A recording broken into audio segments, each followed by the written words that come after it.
Percaya rohmu yang berkarya, roh yang bekerja bagi kami. Dalam nama Yesus kami sambut berkat firman-Mu siang ini. Haleluya, haleluya. Saudara percaya bersama saya katakan amin. Beri kemuliaan berkat nama Tuhan. Haleluya. Silakan duduk Bapak Ibu Saudara. Terus memberkati. Haleluya, haleluya, haleluya. Shalom saudara. Haleluya, senang berjumpa lagi dengan Bapak Ibu Saudara. Siang hari ini itu kembalikan berkat melalui firman Tuhan. Haleluya, haleluya, haleluya. Apa tema kita tahun ini? Sekali lagi yang lebih keras. Haleluya. Haleluya Bapak Ibu. Kita bersyukur kita menjadi jemaat atau gereja Tuhan yang setiap tahun kita diberi tema oleh Tuhan. Itu berarti ada tujuan, ada sasaran yang Tuhan kehendaki untuk terus memperlengkapi domba-domba Tuhan, jemaat Tuhan untuk mempersiapkan diri menyambut kedatangan Tuhan yang kedua kali. Haleluya, puji Tuhan. Haleluya, puji Tuhan. Nah, Bapak Ibu saya kasih dalam Tuhan, kita juga bersyukur kalau Tuhan juga berikan visi kepada kita yaitu cornerstone. Ya, saya sudah sampaikan bahwa batu yang hidup itu adalah Kristus.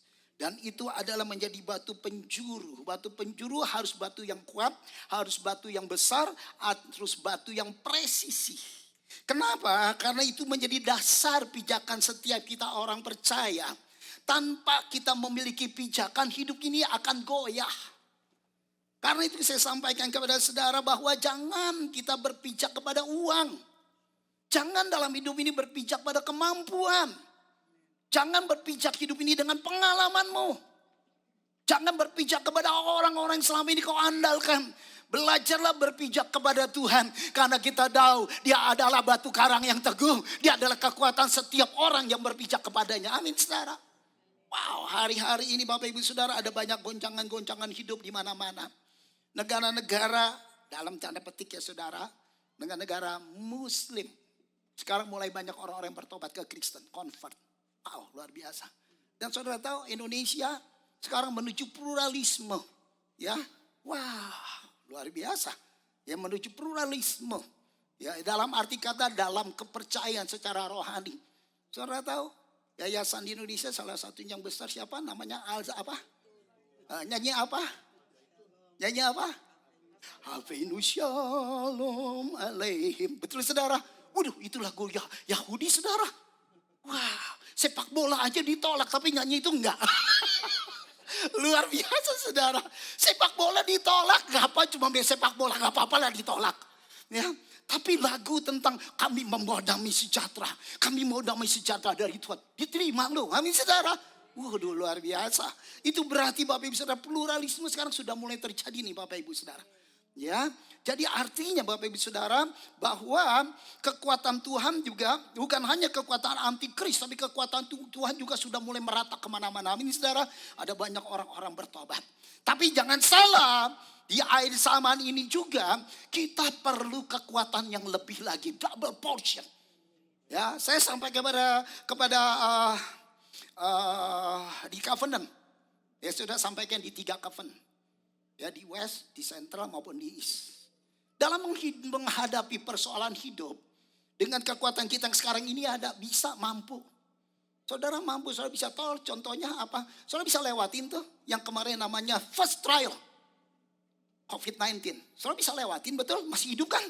Apa yang udah mati, ada yang mati kemarin? Masih hidup ya, masih hidup Pak James ya. Kalau udah mati maksudnya udah gak ada di sini juga.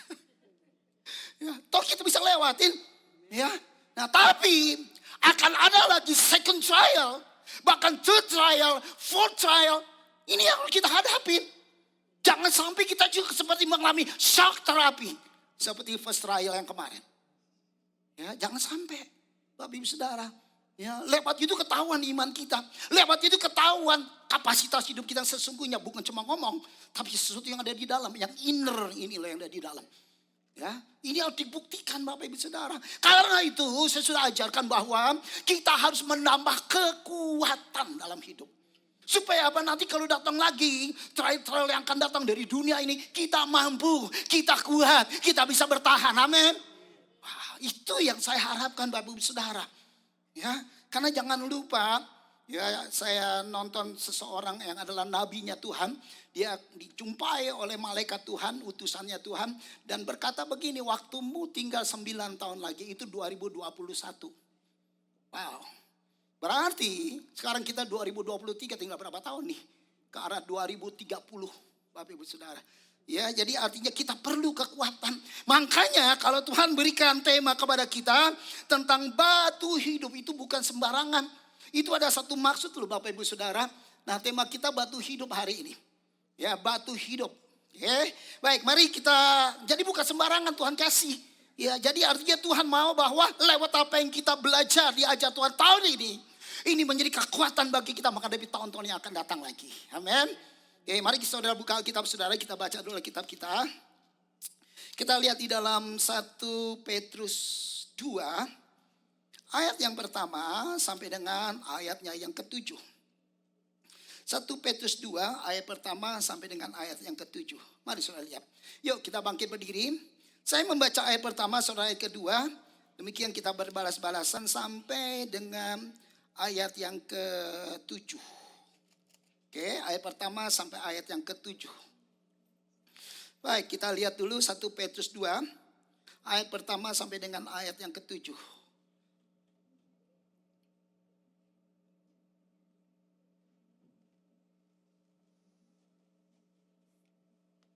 Tolong mic-nya yang ini dihidupkan. Soundman. Pak Marsudi pegang. Baca ayat kedua. Pakai suara. Ntar ikutin. Ya. Baik, saya baca ayat yang pertama ya. Karena itu buanglah segala kejahatan, segala tipu muslihat dan segala macam kemunafikan. Kedengkian dan fitnah. Mari Bapak Ibu.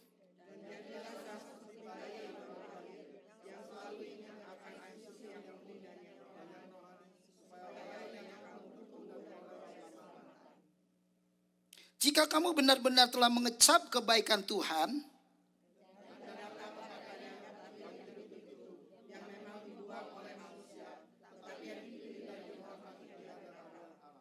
dan biarlah kamu juga dipergunakan sebagai batu untuk pembangunan suatu rumah rohani, bagi suatu imamat kudus, untuk mempersembahkan persembahan rohani yang karena Yesus Kristus berkenan kepada Allah. Sebab ada tertulis dalam kitab suci, sesungguhnya aku meletakkan di Sion sebuah batu yang terpilih, sebuah batu penjuru yang mahal, dan siapa yang percaya kepadanya tidak akan dipermalukan. Mari sama-sama 2, 3. Karena itu bagi kamu yang percaya, ia mahal.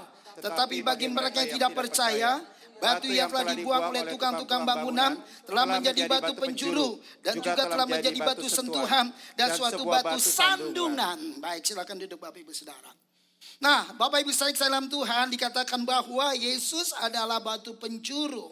Dikatakan di ayat ketiga, dan jika kamu benar-benar telah mengecap kebaikan Tuhan, dan datanglah kepadanya batu yang hidup itu, yang memang dibuang oleh manusia tetapi yang dipilih dan dihormati di hadirat Tuhan.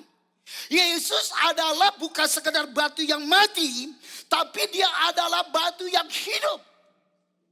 Saya sudah sampaikan minggu lalu, kenapa dikatakan sebagai batu yang hidup?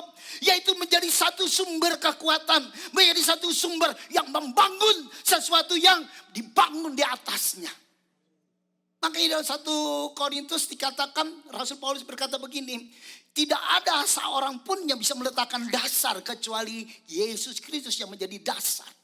Karenanya biarlah orang-orang percaya kepadanya, yang meletakkan dasarnya Kristus dalam hidupnya, dia harus membangun dengan bahan-bahan, entahkah dia membangun dengan cerami, dengan kayu, dengan perak, dengan emas, atau dengan apapun juga.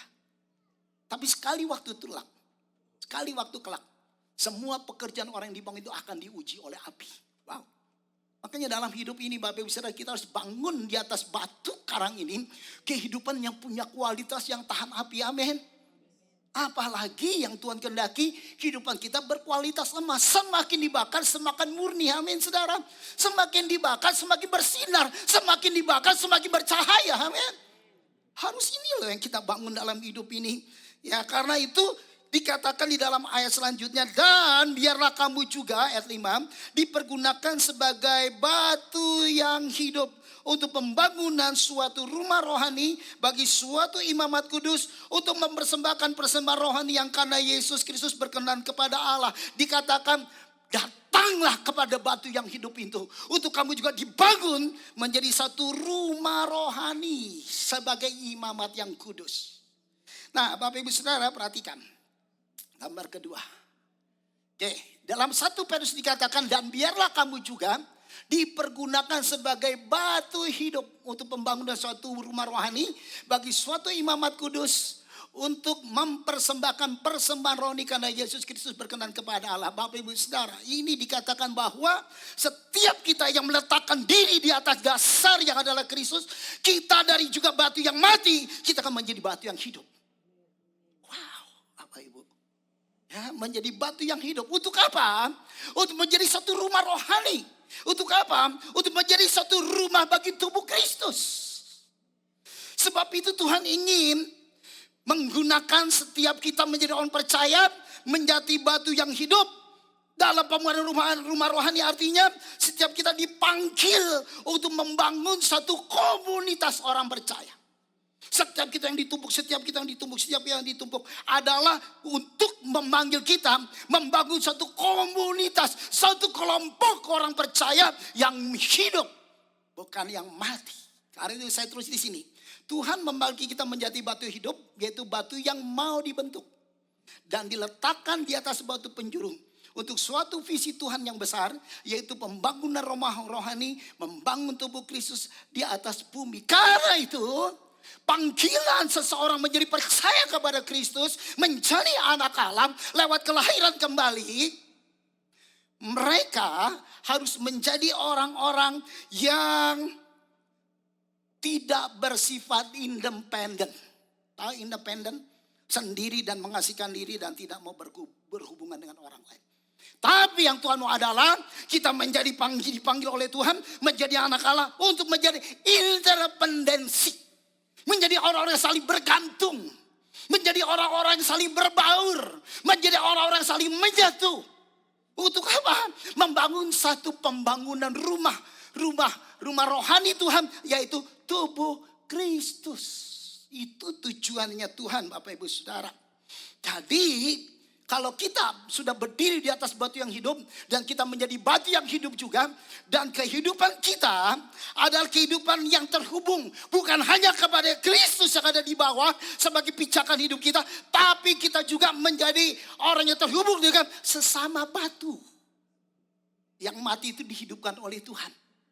Menjadi batu hidup yang ditumpuk menjadi satu bangunan yang saling terkait, yang saling terikat, yang saling berkorelasi. Wow, inilah tujuan Kristus sebetulnya. Jadi orang Kristen gak bisa, oh kalau saya di Kristen dah pokoknya semuanya sayang.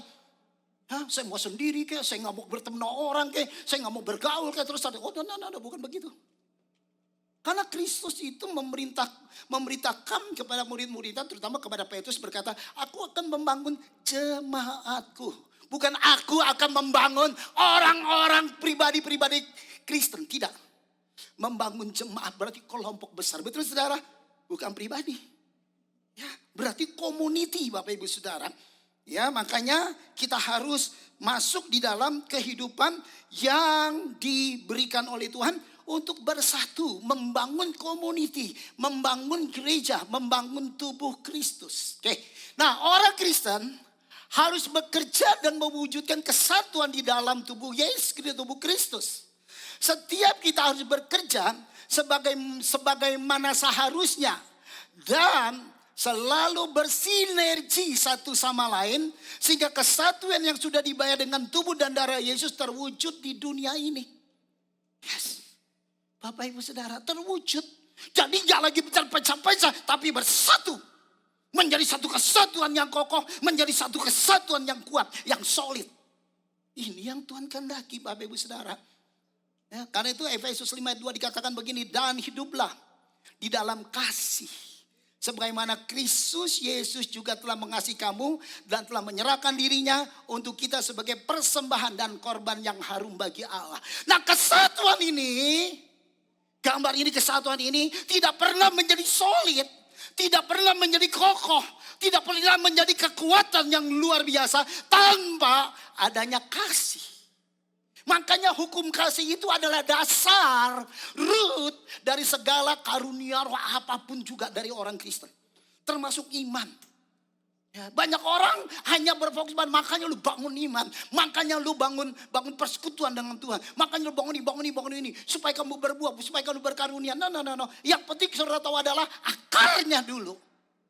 Kalau kau mengakar kepada Kristus, maka yang tumbuh di atas adalah buah-buah Kristus. Amin saudara. Ini penting Bapak Ibu Saudara. Jadi kasih itulah yang mempersatukan. Kasih itulah yang membuat satu kesatuan. Kasih itulah yang membuat saling terikat. Kasih itulah yang membuat saling menopang. Ada korelasi satu dengan yang lain yang baik. Ini yang harus kita bangun Bapak Ibu Saudara. Dan pembangunan rumah rohani semuanya adalah kehendak Kristus. Pembangunan rumah rohani. Itu adalah semuanya adalah kehendak Kristus. Kenapa? Karena dalam doa Bapa kami dikatakan datanglah kerajaanmu dan jadilah kehendakmu di bumi seperti di surga. Trinitas, Tuhan sendiri dalam Tritunggal, Allah Bapa, Allah Anak, dan Roh Kudus. Ini menjadi satu kesatuan yang luar biasa. Makanya di dalam penciptaan manusia dikatakan, marilah kita. Aduh. Ini jamak tunggal. Marilah kita. Artinya ada tiga kekuatan, ada tiga personal yang menjadi satu kekuatan di dalam diri Allah sendiri, ya, yang berkata marilah kita menjadikan manusia menurut gambar dan rupa kita. Wow. Kalau di surga aja ada kesatuan seperti ini, ada community yang seperti ini walaupun Allah adalah Esa. Ya, Tuhan juga mau kehendaki di bumi ini juga seperti sama. Ada kesatuan, ada komunitas. Amin saudara. Ini yang Tuhan mau bangun Bapak Ibu Saudara. Makanya menjadi batu yang hidup harus mau menjadi batu yang dibentuk. Ketika kita datang, kita bukan hanya bersatu dengan Tuhan secara vertikal. Tapi juga kita bersatu dengan saudara-saudara. Kalau di Indonesia dari Sabang sampai Merauke. Kalau kita udah di Amerika ini, Bapak Ibu Saudara, ya, dari pantai barat sampai pantai timur. Ya, harus menyatu gitu loh Saudara. Dalam satu kesatuan yang erat, satu kesatuan yang kokoh, satu kesatuan yang di dalamnya kita mau dibentuk sesuai dengan ukuran Kristus. Batu itu macam-macam ukurannya. Apalagi di zaman dulu, zaman sekarang gampang. Saudara mau bangun sesuatu, beli batu bata, beli batako, beli batu bata yang merah. Semua ukurannya udah sama. Zaman dulu apakah sama? Enggak ada. Semua harus dipahat dulu. Semua dikikis dulu. Semua dibentuk dulu dari macam-macam bentuk. Menjadi satu bentuk yang sama dengan batu penjuru yang ada di dasarnya. Itulah seharusnya kita, Bapak Ibu Saudara. Itulah seharusnya kita. Ya, jadi kalau kita masuk dalam satu perkumpulan, ada perbedaan. Kemudian ada banyak hal yang saling nggak sama. Makanya Tuhan mau kita disamain dulu. Dalam pembangunan tubuh Kristus, dalam pembangunan rumah rohani, kita disamain dengan ukurannya, dengan kapasitasnya. Sehingga nggak ada yang berat sebelah, nggak ada yang lebih besar, nggak ada yang lebih kecil, jomplang nanti. Jadi ukurannya harus sama. Sehingga bangunan ini menjadi kokoh kuat karena apa? Semua sama. Wow, itu yang Tuhan mau. Ya, karenanya supaya kita menjadi batu yang hidup, maka kita harus melekat pada batu penjuru yang pertama. Ini batu-batu yang hidup di atas nih batu penjuru. Dia harus melekat dulu. Tanpa dia melekat nggak bisa. Bukan sekedar nempel, bukan. Tapi melekat. Beda antara nempel dengan melekat. Kalau nempel itu suatu-waktu bisa dicabut, betul saudara? Suatu-waktu kena sesuatu, kena angin yang kencang, kena badai yang kencang, jatuh. Tapi kalau melekat, bisa jatuh nggak? Nggak bisa. Makanya setiap kita untuk menjadi batu yang hidup, kita harus melekat. Bagaimana caranya melekat? Yang pertama dikatakan dalam Yakobus 4 ayat 8, mendekatlah kepada Allah dan Dia akan mendekat kepadamu. Inisiatif untuk kita bisa melekat dengan Tuhan, datang mendekat kepada Tuhan. Mendekatlah kepada Allah dan Dia akan mendekat kepadamu. Nah, ada syaratnya untuk mendekat itu. Tahirkanlah tanganmu, hai orang-orang berdosa. Wow. Dan sucikanlah hatimu, hai kamu orang-orang yang mendua hati. Ini ada dua hal untuk mendekat. Ya, mentahirkan tangan artinya perbuatan. Tangan itu perbuatan. Tangan itu hasil karya. Hati itu adalah dikatakan sucikanlah hatimu, hai kamu yang mendua hati. Orang yang mendekat kepada Tuhan harus membersihkan diri dari segala perbuatan yang jahat. Yang kedua, nggak boleh ragu. Nggak boleh bimbang untuk nempel dengan ini. Dia harus yakin. Saya nempel, saya melekat dengan batu yang hidup. Dan saya tidak pernah goyah.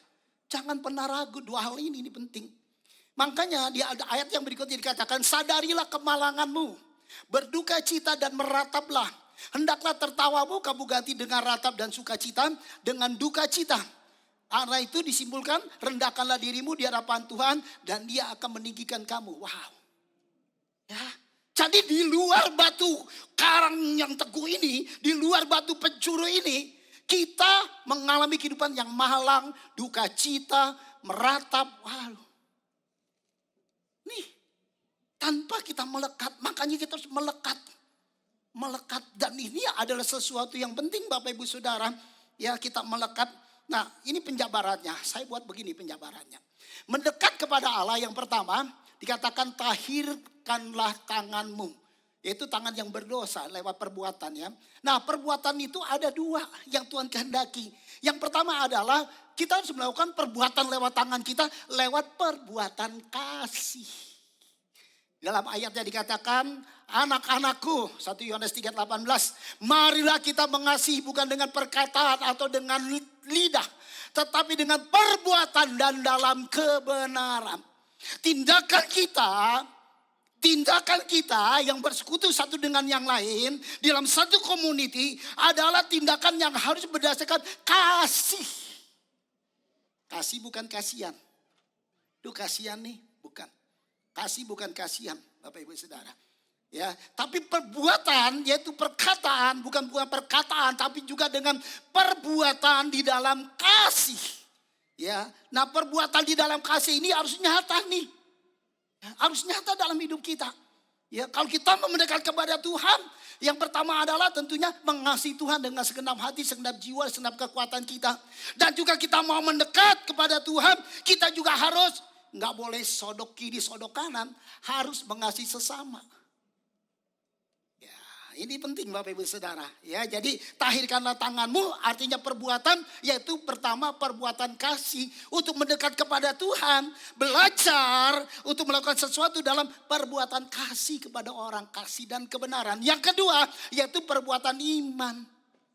Tuhan gak akan pernah mau melekat dengan hidup kita, atau kita gak pernah bisa melekat hidup kita dengan Tuhan tanpa perbuatan iman. Karena apa? Ketika kita percaya kepada Tuhan, bukan karena Tuhan itu hanya luar biasa saja, tapi juga karena kita punya iman. Saudara percaya diselamatkan karena apa? Punya iman Tuhan? Yes. Karena percaya. Ya. Bahkan sebelum Tuhan menolong pun, asal kita percaya, kita diterima oleh Tuhan. Amin saudara. Ya. Yes. Jangan tunggu dulu kita ngalamin mujizat. Memang mujizat adalah alat Tuhan. Buat apa? Supaya kita percaya Tuhan itu luar biasa. Itu, tapi bukan keselamatan mujizat. Bukan. Yang menyelamatkan adalah iman kita. Amin saudara. Bukan karena perbuatan kebaikan atau apapun. Tapi karena iman. Makanya mendekat kepada Allah harus disertai dengan perbuatan kasih satu dengan yang lain juga kepada Tuhan. Ya, harus. Yang kedua adalah perbuatan iman. Ya, setiap kali kita melakukan sesuatu ada perbuatan nyata, yaitu perbuatan iman yang kita kerjakan. Ada perbuatan iman yang membuat Tuhan itu, saya beritahu saudara ya, Tuhan tidak kagum dengan prestasimu loh. Tuhan gak kagum dengan kekayaanmu. Tuhan gak kagum dengan apa yang kau bisa kerjakan. tapi Tuhan kagum dengan imanmu. Amin saudara. Kenapa Ibrani 11 itu ditulis? Iman adalah titik. Di bawahnya saudara tahu, karena iman Abraham begini, karena iman Nuh begini, karena iman si ini begini, si ini begini. Dihargai orang-orang itu masa lalu di dalam sejarah. Orang-orang masa lalu dihargai oleh Tuhan karena apa? Imannya. Bukan karena kayanya. Bukan karena hebatnya. Tahu banyak orang-orang hebat, banyak orang-orang yang kaya yang gak tertulis itu di Alkitab. Hanya orang-orang yang punya iman. Karena apa? Melakukan perbuatan iman. Melakukan perbuatan iman itu dihargai oleh Tuhan. Itu dihormati oleh Tuhan Bapak Ibu. Tanpa perbuatan iman kita gak pernah bisa dihormati Tuhan. Nggak akan pernah Bapak Ibu. Karena itu cara mendekat kepada Tuhan adalah perbuatan, mentahirkan tangan kita lewat perbuatan, yaitu perbuatan kasih. Yang kedua perbuatan iman. Oke, ini yang pertama tentang tahirkan tangan. Yang kedua tentang sucikanlah hati. Orang mendekat kepada Tuhan harus menyucikan hati. Bukan hanya menyucikan hati dari yang najis, tapi juga menyucikan hati dari apa? Kebimbangan. Kebimbangan, saya beritahu saudara, waktu kita bimbang, percaya saya, engkau jauh dari Tuhan. Ketika engkau bimbang, engkau jauh dari Tuhan, percaya saya. Orang bimbang gak dapat apa-apa, lihat ayat ini. Hendaklah ia memintanya dalam iman dan sama sekali jangan bimbang. Sebab orang yang bimbang sama dengan gelombang laut yang diombang-ambingkan kian kemari oleh angin. Orang yang demikian janganlah mengira bahwa ia akan menerima sesuatu dari Tuhan. Sebab orang yang mendua hati tidak akan tenang dalam hidupnya. Tuhan mau kita mendekat, jangan pernah ragukan siapa Tuhan. Jangan pernah ragukan siapa Tuhan. Wow, Tuhan kira-kira bisa gak nolong ya? Tuhan kira-kira bisa gak ya buat mujizat ya? Tuhan kira-kira bisa gak ya? Yang gak mungkin jadi mungkin. Saya beritahu saudara, dia pencipta segala-galanya. Amin saudara. Ya, apa yang gak bisa? Semua bisa. Semua yang ada, semua yang jadi di atas permukaan bumi ini, bahkan di atmosfer ini, semua yang ada planet-planet, semua diciptakan oleh Tuhan. Tidak ada segala yang diciptakan yang tidak berasal dari Tuhan. Semua dari Tuhan. Wow, luar biasa Bapak Ibu. Jadi sekali lagi, jangan pernah ragu nih tentang Tuhan. Kita harus percaya. Jangan pernah bimbang dengan siapa Tuhan. Harus percaya termasuk kesehatanmu, ekonomimu, rumah tanggamu, anak-anakmu, masa depanmu. Jangan pernah bimbang. Ketika engkau berdiri di atas batu karang yang teguh, yang adalah kekuatan hidup kita, maka saya percaya kekuatan itu akan datang dalam hidup kita. Dan akan termanifestasi dalam segala mujizat dan berkatnya. Amin saudara. Yes, itu pasti terjadi Bapak Ibu Saudara. Oke, nah sekarang bagaimana caranya ya Tuhan itu membawa kita melekat ke dalamnya. Ya, yaitu tentunya yang tadi saya katakan kita harus datang mendekat kepadanya. Tapi bagaimana caranya Tuhan nih sekarang kita lihat. Caranya Tuhan adalah kita dicangkokkan kepada Tuhan. Wow, kita dicangkokkan. Kita ini seperti tanaman liar yang ada. Ya, tapi ada satu tanaman Tuhan. Kita tuh dicangkokkan. Ayat ini lihat. Jikalau roti sulung adalah kudus, maka seluruh adonan adalah kudus. Dan jikalau akar adalah kudus, maka cabang-cabang juga kudus. Karena itu apabila beberapa cabang telah dipatahkan dan kamu sebagai cabang liar telah dicangkokkan diantaranya dan turut mendapat bagian dalam akar pohon zaitun yang penuh getah. Jangan kamu bermegah terhadap cabang-cabang itu. Jikalau kamu bermegah, ingatlah bahwa bukan kamu yang menopang akar itu, melainkan akar itu yang menopang kamu. Nah, batu karang yang teguh atau batu penjuru yang menjadi dasar dalam hidup kita, itulah yang akan memberikan nutrisi. Itu akan membawa sesuatu kekuatan. Itu sesuatu yang akan membawa hidup kita memiliki karakter kehidupan yang baru di dalamnya. Karena apa? Kita melekat kepada satu dasar. Dan dasar itu memiliki akar. Yaitu akarnya Allah itu sendiri. Sehingga ketika kita melekat sebagai batang yang dicangkokkan. Jadi batang pohon biasa dipotong. Kita batang lain dipotong, kita ditempelkan menjadi satu. Maka kita yang ditempelkan ini mendapat nutrisi dari bawah. Kita yang ditempelkan ini mendapat kekuatan dari bawah. Kita yang ditempel ini mendapatkan sesuatu yang berharga yang berasal dari Allah sendiri. Yaitu dari akar itu sendiri. Makanya Bapak Ibu Saudara, kita ini adalah cabang yang dicangkokkan dari cabang liar. Yaitu cabang yang menjadi keselamatannya Tuhan. Pohon yang Tuhan kehendaki untuk dibangun adalah Israel. Jadi orang Kristen kita nggak bisa menolak Israel. Israel itu adalah cikal bakal keselamatan dan cikal bakal dari bertumbuhnya terjadinya kekristenan di bumi ini. Jadi kita ini berdiri di atas satu pohon yang kita dicangkokkan, yaitu keselamatan yang Tuhan berikan melalui Israel. Makanya kita ini berakar. Ketika kita dicangkokkan, kita juga mulai mengakar. Kita mulai menyedot sesuatu yang berasal dari akar. Dan akar itu adalah dasarnya Kristus. Wow. Tanpa orang melekat dengan Kristus, tanpa kita dicangkokkan dengan Kristus, kita ini nothing loh. Ya, makanya orang jangan begitu udah menjadi cabang yang dicabut dari pohon akar yang lama. Akar yang lama ini dari keturunan yang lama nih. Dari keturunan nenek moyang kita yang nyembah berhala, nyembah segala macam. Ketika kita menjadi percaya kepada Tuhan lewat kelahiran kembali, kita seperti cabang yang dipotong dari akar nenek moyang kita dan kita dimasukkan ke cabang yang baru, yaitu Kristus. Makanya jangan salah.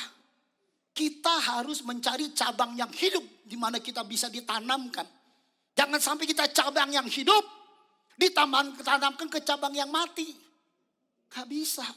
Kita harus ditanamkan di cabang yang hidup pula, yang memberi nutrisi kepada kita, yaitu Kristus dalam hidup ini. Sebab itu Bapak Ibu Saudara, kita harus terus melekat, terus melekat. Sampai kapan kita melekat? Sampai kita sendiri berakar. Sampai kita sendiri berakar, menyatu dengan Kristus. Ya, sehingga oleh imanmu Kristus diam di dalam hatimu dan kamu berakar serta berdasar di dalam kasih. Amin Saudara. Ya, jadi kuncinya sekali lagi perbuatannya perbuatan kasih. Ya, perbuatannya adalah perbuatan dalam iman dengan siapa? Dengan Kristus, juga dengan sesama. Ya, saudara melayani, saudara melakukan sesuatu terhadap Kristus, terhadap gerejanya harus dengan perbuatan kasih. Karena saya mengasihi Tuhan, saya melayani. Karena saya melakukan pekerjaan-pekerjaan Tuhan, saya melayani. Ya. Karena saya mengasihi. Dan yang kedua adalah karena saya punya iman, saya melayani. Itu perbuatan kasih, perbuatan iman. Ini harus nyata dalam hidup kita. Sampai kapan? Sampai hidup kita berakar. Terus menempel dengan Tuhan. Sampai sini kita berakar kepada Tuhan. Memegang tangannya Tuhan. Menjadi sesuatu yang gak bisa dipisahkan lagi dengan Tuhan. Wow. Sama seperti pohon, kalau udah mengakar itu nggak gampang untuk nyabutnya Bapak Ibu. Ya, orang hanya bisa memotong, tapi memangkat akar susah. Kenapa? Akar itu udah menyatu dengan tanah. Akar itu sudah membelit di bawah. Wow, ya nggak gampang Bapak Ibu Saudara. Ya, tapi inilah yang Tuhan mau. Sebab waktu kita hidup di dalam Tuhan, makanya berkata begini Tuhan, tinggallah di dalam aku dan aku di dalam kamu. Blend kita dengan Tuhan. Ini dasar yang tadi itu kita blend. Ya, kita menjadi satu, menyatu. Menjadi sesuatu yang mengkristal Bapak Ibu. Tinggallah di dalam aku dan aku di dalam kamu. Sama seperti ranting tidak dapat berbuah dari dirinya sendiri. Kalau ia tidak tinggal pada pokok anggur. Demikian jugalah kamu tidak berbuah jika kamu tidak tinggal di dalam aku. Artinya kehidupan itu datang kepada kita sebagai batu biasa menjadi batu hidup. Sehingga hidup kita menghasilkan sesuatu yang berbuah. Sesuatu yang berarti. Sesuatu yang bermanfaat. Sesuatu yang bisa dinikmati oleh siapa? Batu-batu yang lain. Amin. Itu yang Tuhan kehendaki Bapak Ibu. Ya, itu yang Tuhan kehendaki. Nah, saudara tahu nggak? Saya kaget juga nih. Ya, dulu saya suka ngelihat orang membangun. Ya, bangun bangunan Bapak Ibu Saudara. Ya, terus begitu lagi membangun, kemudian tukang ini bilang, ini nih kalau mau kuat, waktu itu dia mau bikin fireplace Bapak Ibu Saudara. Nah, fireplace itu kan satu tempat yang nanti akan ada api di situ. Nah, kalau bangunannya nggak kokoh, betonnya nggak kokoh, itu fireplace akan cepat hancur. Saya bilang, gimana caranya kamu buat supaya ini gak cepat hancur? Kan apinya panas, setiap hari digarang. Batu digarang pun bisa rusak Bapak Ibu Saudara. Ya, dan dia bilang gini, mau tahu nggak supaya saya bisa bikin kuat ini? Saya nggak akan buat ini hanya sekedar pakai semen dan pasir. Tapi yang saya buat adalah semen dan pasir saya campurkan dengan gula yang saya sudah masak. Begitu gula ini udah mencair, begitu melted begitu, nah saya aduk di adonan pasir itu. Oh gitu. Jadi begitu saya udah pasang-pasang, jadi airnya bukan air biasa, airnya air gula. Begitu dipasang tembok, dipasang tembok. Bapak Ibu Saudara, begitu kena api, itu tembok makin kuat dan makin kuat. Oh begitu. Wow, saya baru tahu. Ya, ini nggak dipelajari di ilmu sipil, teknik sipil manapun. Hanya tukang-tukang bangunan yang tahu. Wow, luar biasa. Saya belajar juga Bapak Ibu Saudara. Ya, jadi pakai air gula bukan air biasa. Supaya dia ngeras satu. Ya, ngeras jadi satu. Wow, luar biasa. Sama seperti saudara nempel kaca. Saudara tahu nggak zaman dulu cupboard kita, apa itu lemari pajangan kita kan suka ada kacanya kan? Ya, tahu kan kalau kacanya itu kaca lebar, biasanya ada kaca kecil yang ditempel yang bisa buat kita geser-geser kan? Saudara tahu pakai apa itu? Bukan lem.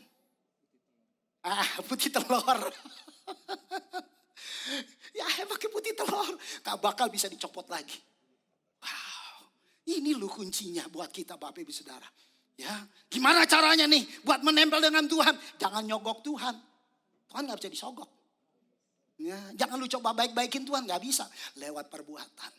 Perbuatan kasih, perbuatan iman. Amin saudara. Wow, itu akan membuat kau melekat dengan Tuhan. Itu akan membawa engkau menjadi satu dengan Tuhan. Nah, sekarang kita lihat lagi yang kedua sekarang. Yang pertama, bagaimana caranya bisa melekat dengan Tuhan? Kita harus menempel, datang mendekat kepada Tuhan. Yang kedua, bagaimana supaya kita menjadi batu yang hidup? Yaitu dibentuk sesuai ukuran Tuhan. Nah, ini dia. Ya, dibentuk sesuai ukuran Tuhan.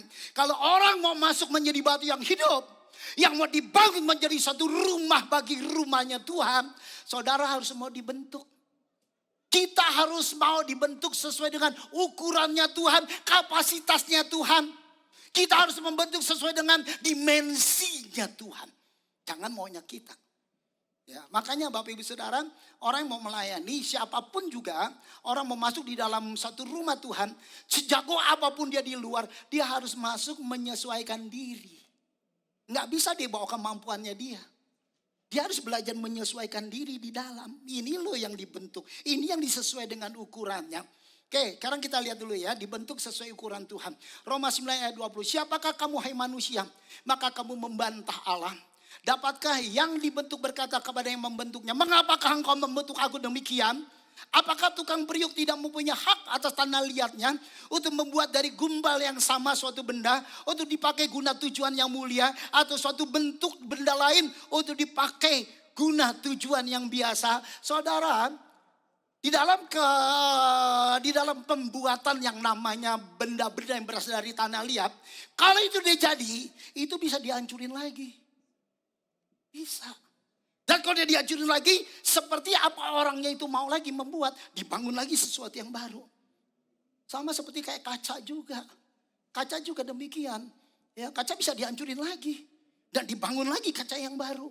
Bentuk yang baru, apa yang dimau. Besi juga demikian. Apalagi tanah cuma tanah liat. Ya, tanah liat. Ya, kita ini tanah liat dibangun. Jangan lupa unsur kita, salah satu unsur penciptaan kita, selain roh Allah, ruahnya Allah, juga kita tanah liat. Makanya disebut Adama. Adama itu artinya tanah merah. Tanah liat Adama artinya. Nah kita. Dan kita begitu kita masuk kepada Tuhan. Dari bentuk hidup kita yang kita warisi dari nenek moyang kita. Dari ancestor kita. Begitu Tuhan lihat. Saya gak mau rubah yang seperti ini. Saya mau rubah kamu dalam bentuk yang baru. Seperti ini. Nah, Tuhan pencunan. Dia pembuat.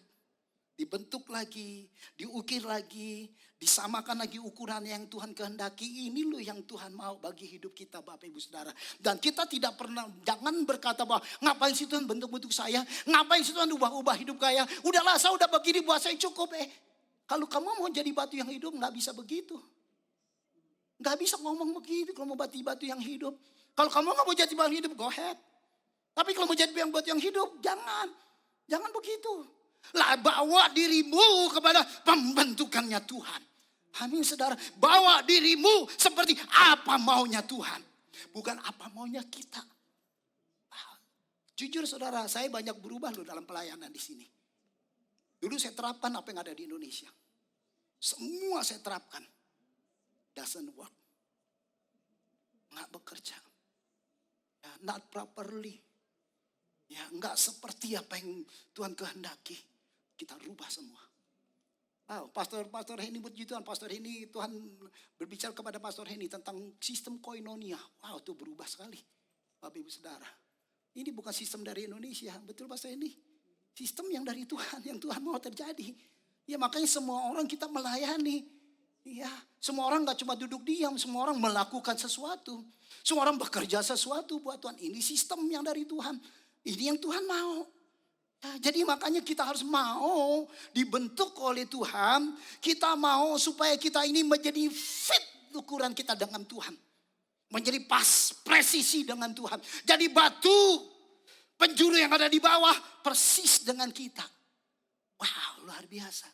Kalau ada yang kekurangan dalam hidup kita, Tuhan lebarin sesuai dengan ukurannya dia. Kalau dia kelebaran, Tuhan kecilin. Ya, untuk kita fit dengan Tuhan. Itu loh yang Tuhan mau Bapak Ibu Saudara. Ya, karena itu Bapak Ibu Saudara sarana untuk membentuknya sekarang. Ya, supaya ini jadi ya dibentuk oleh Tuhan. Tuhan punya sarana. Apa itu sarananya? Ya, dalam Efesus 4 ayat 11. Dan ialah yang memberi baik rasul-rasul maupun nabi-nabi.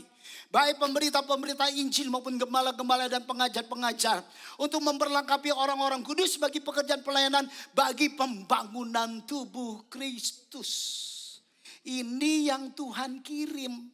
Nabi, rasul, penginjil, pengajar, di tempatnya gembala. Untuk apa? Membentuk kita.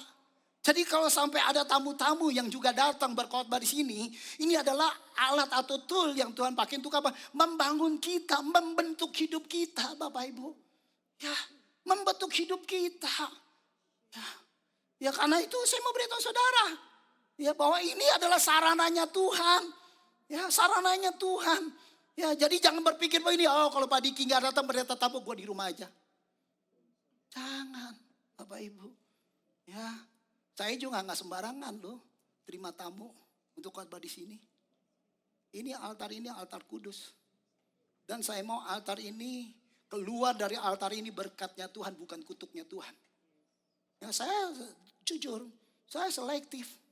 Bahkan orang yang saya sudah pernah minta khotbah, tapi terus kemudian saya tahu oh dia begitu. No, stop. Saya bilang dia maaf, kita beda prinsip. Saya bilang gitu. Saya nggak mau. Ya gereja ini terus kemudian menjadi sesuatu yang seperti gado-gado. Ya campur aduk semua pengajaran, campur aduk semua falsafah dan prinsip kekristenan. Saya nggak mau. Saya nggak sembarangan Bapak Ibu Saudara meminta orang khotbah di altar ini. Ya. Jadi artinya saya mau setiap orang yang berkhotbah di altar ini itu membawa sesuatu dari Tuhan. Yang membangun hidup jemaat, yang membawa jemaat sebagai menjadi pengenalan yang benar takut akan Tuhan. Amin saudara. Ya saya concern loh untuk ini. Makanya saudara bisa lihat. Ya saya belajar keras untuk apa? Untuk saya bisa khotbah dengan baik. Ya kalau saya nggak mau kerja keras, saya gampangnya saya undangnya siapa aja tuh khotbah di sini. Ya makanya saya jujur, saya ke Belanda. Ya saya bilang kepada orang-orang yang apa namanya yang dekat sama saya. Saya bilang gereja kamu ada pendeta? Nggak ada. Waduh hampir rata-rata di Belanda nggak ada pendeta loh. Nggak ada gembala. Aduh ngeri, saya bilang, lu mau dituntun kemana? Saya bilang, setiap minggu gado-gado. Jangan dikasih hari ini capcay, besok nasi padang. Ya, besok nasi kebuli. Ya, waduh apalagi ya besok lagi apa namanya tuh masakan India apa itu yang bau? Kari. Makan lu, makan. Nggak pasti lu, saya nggak begitu. Saya bilang dangerous itu gereja, saya bilang gitu. Jangan pernah bilang gereja kalau begitu, dangerous itu. Ya, gue gak punya gembala, lu mau kemana? Kalau ada orang sakit siapa yang mau doain? Kalau ada orang yang punya masalah siapa yang mau konselingin? Wow, ngeri Bapak Ibu Saudara. Saya sih bilang sama orang itu, you think about it tentang itu. Pikirin lagi. Ya, nggak bisa, kita harus punya gembala yang membawa kita, gembala yang menjadi menjadi penjaga bagi domba-domba. Gembala yang mempersiapkan makan setiap minggu, fresh from oven, gitu loh saudara. Ya, jadi penting nih Bapak Ibu Saudara. Jadi sekali lagi kita balik lagi kemari, ya. Jadi dikirim gembala, pengajar, kemudian juga rasul, dikirim juga penginjil, ya. Dan sampai kita semua telah mencapai, ya, ayat ke-12. Untuk memperlengkapi orang-orang kudus bagi pekerjaan pelayanan, bagi pembangunan tubuh Kristus. Sampai kita semua telah mencapai kesatuan iman dan pengetahuan yang benar tentang anak Allah, kedewasaan penuh dan tingkat pertumbuhan yang sesuai dengan kepenuhan Kristus. Ini tujuannya.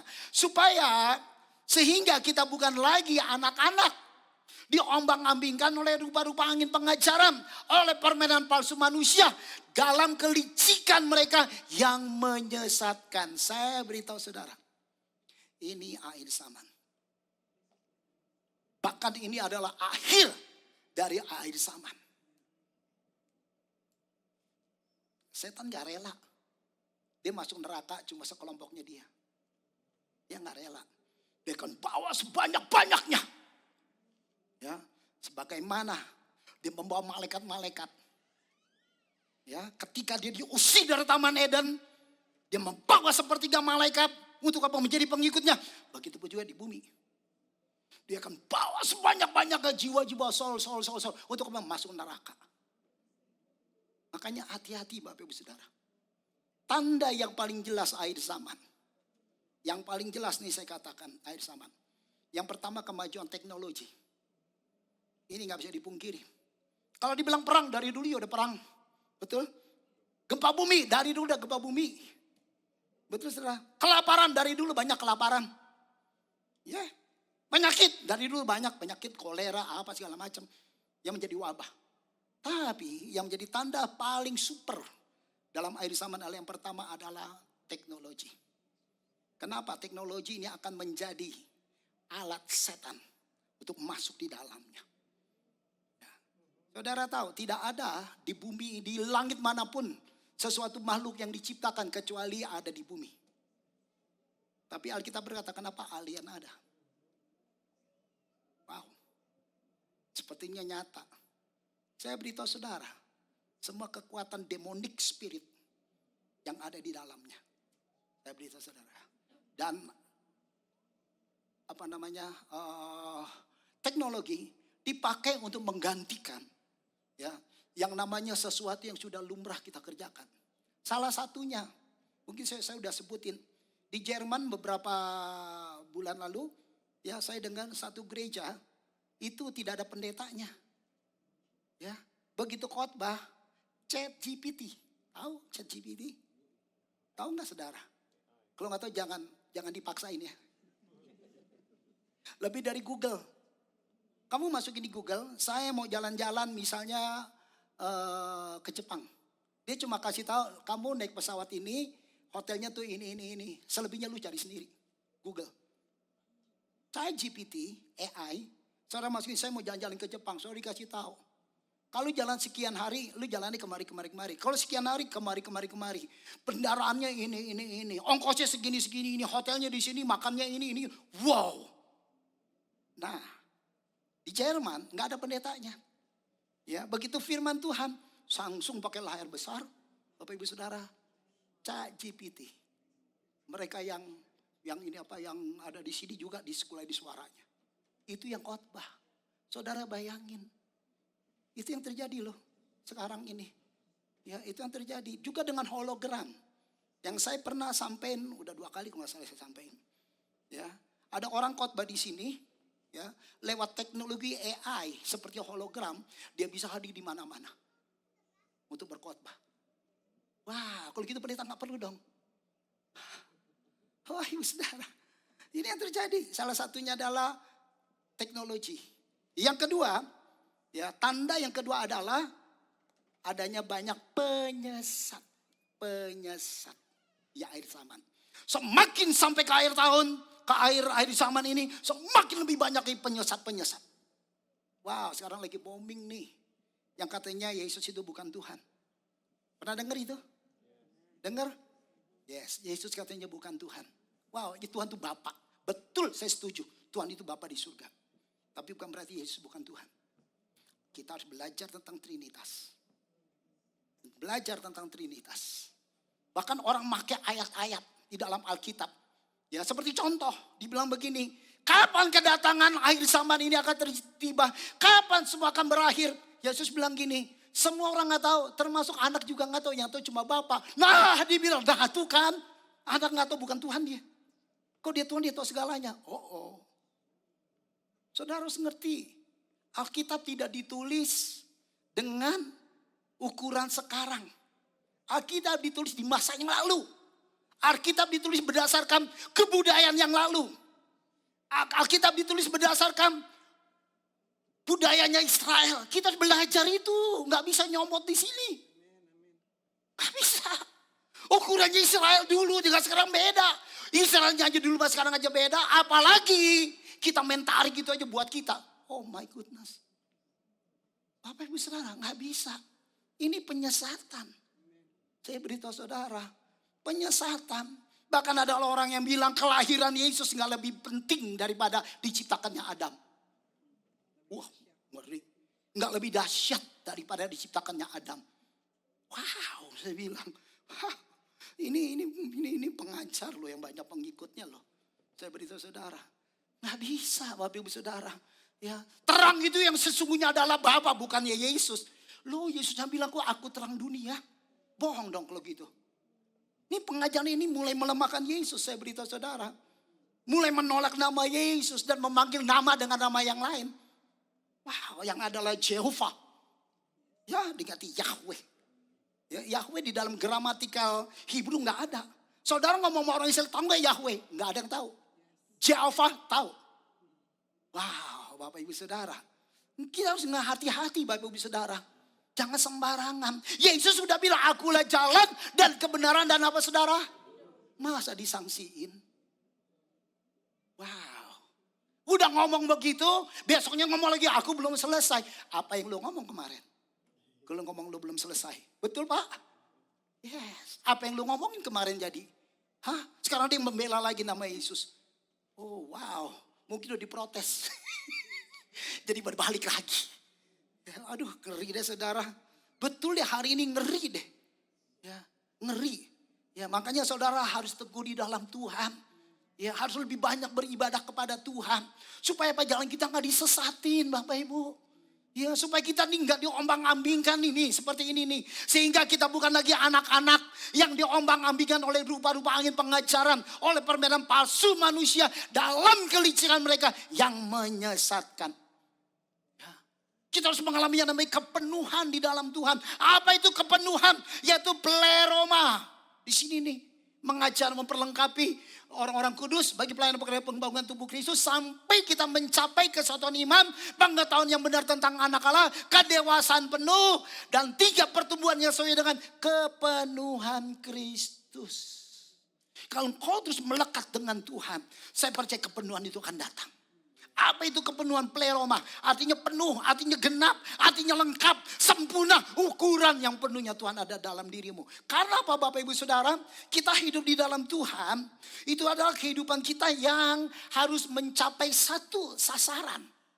Ya, mencapai sasaran. Yaitu sasarannya apa? Mencapai keserupaan dengan Kristus. Kenapa saudara ke gereja tiap minggu? Supaya serupa Kristus. Kenapa baca Alkitab tiap hari? Supaya serupa Kristus. Wow, Kristus yang disebut saudara. Ya, bukan Bapa di surga. Bapa di surga, yes Allah, Tuhan. Tapi gambar yang jelas adalah supaya kita memiliki keserupaan dalam pribadi Kristus yang adalah pribadi Allah itu sendiri. Amin. Ini yang Tuhan mau. Makanya Galatia 2 ayat 20, namun aku hidup.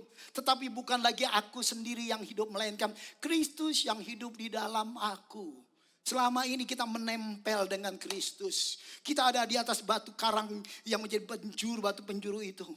Roh Kristus sudah mulai nampak belum? Udah mulai nampak belum? Saudara tahu batu magnet? magnet nih. Ada selembaran magnet. Saudara taruh besi yang bukan magnet, tempelin di atasnya. Taruh sekian lama. Kemudian saudara cabut. Besi ini bukan magnet, besi ini saudara cabut. Ya saudara taruh di situ paku. Semua yang berjenis besi, logam. Saudara taruh begini. Di yang besi yang bukan magnet. Semua nempel. Terinduksi dari sini, terinduksi ke atas. Begitupun juga hidup kita. Waktu kau melekat dengan Tuhan, apa yang ada pada Kristus, apa yang ada pada Tuhan akan terinformasikan ke dalam dirimu, akan terjadi dalam dirimu. Amin saudara. Itu yang Tuhan mau dalam hidup kita. Wow. Makanya Bapak Ibu Saudara, tujuan pembentukan Tuhan adalah menjadikan setiap anak-anak Tuhan menjadi serupa dengan gambar Tuhan. Hidup Tuhan menjadi nyata dalam setiap perkataan dan perbuatan. Semakin tahun orang harus semakin lihat. Wah, dia jadi lebih sabar ya. Aduh, setiap tahun dia lebih menguasai diri ya. Aduh, setiap tahun ngomongnya lebih polite ya. Aduh, setiap tahun dia orang yang lebih mengerti hati orang lain ya. Nggak egois ya. Aduh, setiap tahun dia punya hati lebih murah hati ya. Aduh, setiap tahun dia berubah ya. Dia hidupnya nggak lagi sama seperti dulu ya. Sama maunya. Sekarang hidupnya tertib. Tip. Amin saudara. Yes. Karena gambar Kristus terlihat dalam hidup seseorang lewat karakter. Yang mau dibentuk oleh firman Tuhan. Bukan oleh lingkungan atau dunia. Karakter menggambarkan siapa kita sebenarnya. Dan siapa yang tergambar dalam diri kita. Wow, ini karakter. Makanya orang jangan hanya hidup minta karunia roh. Gampang lu minta karunia roh, berdoa lah puas aja tiap hari. Karunia roh datang padamu, tumpang tangan orang jeblak. Betul, tumpang tangan orang sakit sembuh. Karunia roh, saya beritahu saudara. Tapi buah roh enggak demikian. Buah roh ini yang mengubah karakter. 9 buah roh di dalam 1 Korintus. Itu menggambarkan karakter yang berubah, kasih, sukacita, damai, sejahtera, bla bla bla bla selanjutnya. Itu menggambarkan itu. Jadi karakter itu adalah gambar pribadi kita. Karakter itu siapa kita. Karakter itu orang lihat kita. Itu karakter kita. Ada orang, jangan deh ngomong sama dia cepat tersinggung. Nah, karakter orang gitu. Oh jangan deh ngomong sama dia cepat marah. Karakter orang itu. Tapi ada juga, kalau mau apa-apa ngomong sama dia. Aduh dia ringan tangan. Dia murah hati. Dia lemah lembut, mau nolong. Tuh. Bapak Ibu. Ya. Jadi kita belajar ini Bapak Ibu. Ya, nah kemudian lihat lagi. Selain mencapai keserupan Kristus, ya kita dibangun di dalam karakter. Dan karakter adalah ciri khas siapa kita yang tercermin dari kualitas mental dan moral. Yang mempengaruhi pikiran dan perilaku kita sebagai individu. Karakter terbentuk melalui pilihan hidup. Orang Kristen banyak. Tapi berapa banyak orang Kristen yang mau berubah karakternya? Berapa banyak orang Kristen yang mau diubah karakternya sama Tuhan? Lewat hidup yang menempel kepada Tuhan. Lewat firman, lewat pengajaran rasul, lewat pengajaran nabi-nabi, lewat pengajaran gembala, lewat pengajaran penginjil, lewat pengajaran guru-guru. Yes. Dan ini kenyataan Tuhan lebih tertarik kepada karakter kita ketimbang talenta kita. Contoh Yusuf, anak Yakub yang memiliki karakter dan integritas yang baik. Siapa Yusuf? Budak. Budak yang dibeli. Ya. Yang dibawa ke Mesir. Dari anak Yusuf, anaknya Yakub. Yang dibuang ke sumur, diangkat, dibeli. Budak. Tapi karakternya luar biasa baik. Diangkat oleh bosnya yang namanya Potifar. Menjadi kepala atas semua rumahnya. Waduh, pokoknya gak usah lagi ngatur. Si Potifar pulang semua atau beres. Wow. Akhirnya difitnah sama si Tante Poti. Tapi luar biasa masuk penjara. Waduh, nih loh. Kalau karakter baik. Kepala penjara lihat dia. Waduh, ini orang baik banget. Ini orang bagus banget. Dijadiin wakilnya kepala penjara untuk ngurus semua tawanan-tawanan. Wow, apakah Tuhan gak lihat Pak Yusuf? Diangkatnya dia naik dari lubang penjara. Naik ke dalam kerajaan. Wow, dia promosi besar-besaran. Dari tawanan menjadi penguasa. Dahsyat. Amin saudara. Lewat apa? Karakter. Saudara boleh maju dalam ini, ahli dalam ini. Cakep dalam ini. Tapi kalau karakter lu jelek, gak diterima sama Tuhan. Sorry, Simpson. Samson. Ya, karakternya jelek, kuasanya luar biasa. Kekuatannya luar biasa, ditakutin semua orang Filistin. Tapi karakternya bad. Saudara, nggak bisa. Ya, orang harus punya karakter yang baik di dalam hidup. Kalau dia punya karakter yang baik, saya percaya dia juga akan menjadi orang-orang yang dibawa oleh Tuhan masuk dalam kemuliaan. Apa sih kata karakter? Karakter itu dalam bahasa Latinnya karak. Karak yang artinya dikikis. Karak. Jadi pembangunan karakter itu mengikis dari apa? Karakter kita yang buruk nih. Karakter kita yang jelek nih. Ya, saya ulang-ulang lagi nih. Seperti Michelangelo, dia bikin patung. Patungnya malaikat. Orang bilang hebat loh, luar biasa. Jempol, bukan cuma 1 jempol, 2 jempol gua kasih. Ya, ditanya sama orang, dari mana inspirasinya kamu bisa bangun batu itu jadi patung yang luar biasa. Tahu nggak Michelangelo bilang apa? Saya nggak dapat apa-apa, saya nggak punya inspirasi apa-apa untuk bangun itu. Kenapa? Karena patung itu sudah ada di dalam batu itu. Ya, saya cuma buangnya, nggak perlu. Dalam diri saudara ada karakter yang luar biasa. Dalam diri saudara ada potensi yang luar biasa. Dalam diri saudara ada kekuatan Allah yang luar biasa. Amin. Hanya mau nggak dibuangnya, nggak perlu sama Tuhan. Amin saudara. Tahun ini kalau kau mau ikut Yesus sebagai batu penjuru, relakan dirimu. Amin. Untuk dibentuk oleh Tuhan, untuk dijadikan menjadi indah di mata Tuhan. Amin saudara. Saya berdoa lewati tahun ini dengan baik. Belajar dengan baik sesuai ukuran Tuhan. Sesuai maunya Tuhan. Saya percaya engkau akan lihat tahun ke depan. Sesuatu yang luar biasa. Sesuatu yang mulia. Sesuatu yang ajaib akan terjadi dalam hidupmu. Dalam keluargamu. Dalam ekonomi. Dalam apapun yang kau kerjakan. Amin saudara.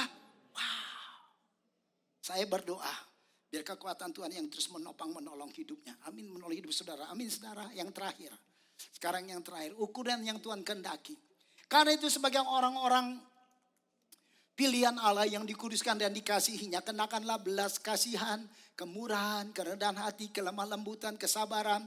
Sabarlah kamu seorang terhadap yang lain dan ampunilah seorang akan yang lain.